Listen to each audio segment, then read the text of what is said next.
욥기 25장 1절에서 26장 14절까지 말씀을 살펴보도록 하겠습니다. 25장은 수아사람 빌닷이 전능하신 하나님의 위엄 앞에서 의로울 수 없는 인간을, 26장은 빌닷의 지혜에 대한 욥의 답변으로 하나님의 절대 주권과 인간의 한계를 강조합니다. 1절에서 6절은 빌닷의 지혜, 하나님의 크심과 인간의 자금에 대해 언급합니다. 25장은 욥기에서 가장 짧은 장입니다. 빌닷이 이전에 비해 말수를 줄인 이유는 무엇일까요? 할 말이 없을 수도 있고 더 많은 말을 해봐야 욥이 듣지 않을 것이 뻔하다고 생각했을 수 있습니다. 우리도 그렇지 않습니까? 상대방에게 더 이상 할 말이 없거나 말 상대가 되지 않을 것 같으면 말수를 줄이게 됩니다.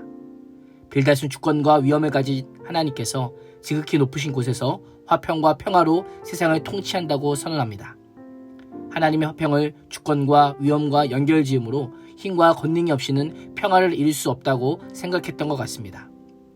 하나님은 전지전능하신 분이기에 성경에서 보통 하나님과 권능과 능력이 함께 언급됩니다. 그래서 3절은 하나님의 다스림을 받지 않는 존재가 없음을 두 가지로 표현합니다. 하나는 그의 군대를 어찌 계수할 수 있으라라고 하며 하나님의 위대하심을, 다른 하나는 그가 비추는 광명을 받지 않는 자가 누구냐라고 하며 인간의 한계를 강조합니다. 2절과 3절에서 피조물인 인간이 하나님의 주권과 위엄을 아는 것이 불가능함을 선언했다면 4절에서 6절은 절대 주권을 가진 하나님 앞에 선 인간의 한계를 언급합니다. 일종의 천상적 존재로 여겨지는 달과 별도 하나님에게는 밝은 것이 아니고 하나님 앞에서 감히 자신의 빛을 뽐내지 못하거늘 하물며 구더기 같은 사람, 하찮은 벌레 같은 인간이야 말할 나이가 있겠는가라고 합니다. 빌닷은 하나님께 항변하며 자신의 의로움을 주장하는 욥을 향해 인간은 창조주 하나님 앞에서는 아무것도 내세울 것이 없는 무가치하고 비천한 인간임을 적나라하게 드러냅니다. 빌닷의 변론이 어떻게 들리십니까? 지금까지 본 것처럼 욥의 세 친구들의 변론을 종합하는 것으로 전혀 새로울 것이 없는 반복되고 지루한 변론에 불과합니다. 욥을 위로하거나 공감하기는커녕 오히려 고통스럽게 하고 강력한 반발만 일으킬 뿐입니다. 좀 더 세게 말하면 아무런 유익 없는 이야기거리에 불과했던 것입니다. 26장 1절에서 4절은 빌닷의 지혜에 대한 욥의 반박으로 도움이 되지 않는 친구들에 대해 언급합니다. 빌닷의 공격적인 변론에 욥은 내가 힘없는 자를 참 잘도 도와주는구나, 기력 없는 팔을 참 잘도 구원하여 주는구나 라고 합니다. 이것은 일종의 반어법입니다. 나를 그렇게까지 생각해주니 고맙다. 나처럼 가난하고 힘없는 자를 도와주고 지혜 없는 우둔한 자를 잘 깨우쳐주고 내 지혜를 나에게 나눠준 것 같지? 턱도 없는 소리 하지 마라. 어린 반푼어치도 없는 소리는 이제 그만해라고 하는 것입니다.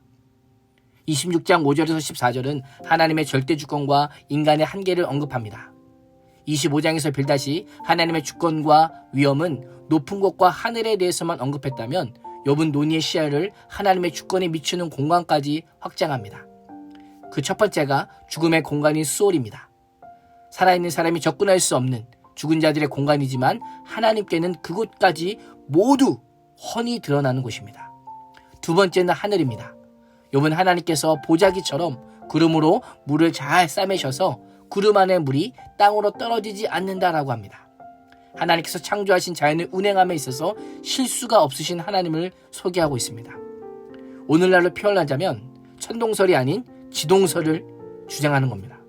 우리는 보통 지동설이 16세기 갈릴레오 갈릴레이를 비롯한 사람들이 주장한 것으로 알고 있습니다.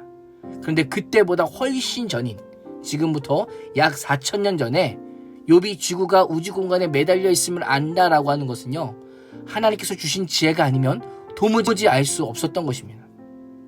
욥은 물과 물 사이의 경계와 한계를 만드신 분이요, 빛과 어둠의 경계를 만드신 분이요, 하나님께서 천둥과 번개로 꾸짖으시면 온 땅과 하늘이 흔들린다라고 합니다. 하나님께서 다스리는 세 번째 공간은 바다입니다. 하나님의 능력으로 바다를 잠잠케 정복하시고 라합, 바다가 흉흉할 때 깨뜨리시고 쳐 부수시는 하나님이십니다. 욥은 14절에서 빌닷과의 변론을 이렇게 마무리하는데요. 보라, 이런 것들은 그의 행사가 단편뿐일 뿐이요, 우리가 그에게서 들은 것도 속삭이는 소리일 뿐이니 그의 큰 능력의 우레소리를 누가 능히 헤아리랴. 욥이 하나님의 절대 주권을 설명하기 위해 죽음의 세계인 수올과 하늘과 바다를 언급한 이유가 무엇일까요? 인간의 힘으로는 갈 수 없고 도저히 닿을 수 없는 공간이기 때문입니다. 이를 통해 욥은 인간의 하나님에 대한 이해가 얼마나 보잘것없는가를 알려줍니다. 우리가 하나님에 대해 듣고 아는 것은 빙산의 일각입니다. 한낱 피조물이요. 또 죄인된 인간이 전능하신 하나님의 존재와 능력을 다 헤아릴 수 없음을 강조하고 있습니다. 그래서 욥은 이런 것들은 그의 행사가 전부가 아니라 단편일 뿐이요. 우리가 들은 것은 속삭이는 소리일 뿐이다라고 강조하는 겁니다.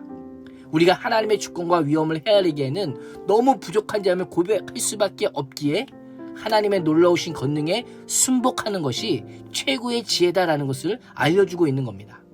사실 우리는 인간도 또 하나님도 모두 이해하기 어려운 존재입니다. 하나님의 형상대로 지음받은 인간과 전능하신 절대주권자 하나님을 인정하는 것이 신앙의 시작입니다. 오늘 말씀은 하나님의 주권과 보잘것없는 인간, 또한 질서와 무질서의 경계를 넘는 하나님의 통치, 하나님의 능력에 대한 인간의 감탄에 대해 언급합니다. 오늘 하루도 측량할 수 없는 하나님을 우리의 지식과 경험의 한계에 가두지 마시고 순복하고 순종하는 삶을 살 수 있기를 주님의 이름으로 축복합니다. 기도하겠습니다. 하나님, 하나님의 어리석음이 사람보다 지혜롭고 하나님의 약하심이 사람보다 강하심을 다시 한번 깨닫게 됩니다. 오늘도 하나님의 주권과 위엄 앞에 감탄하며 하나님의 통치 안에 거하는 복을 누리게 하여 주시옵소서. 예수님의 이름으로 기도합니다. 아멘.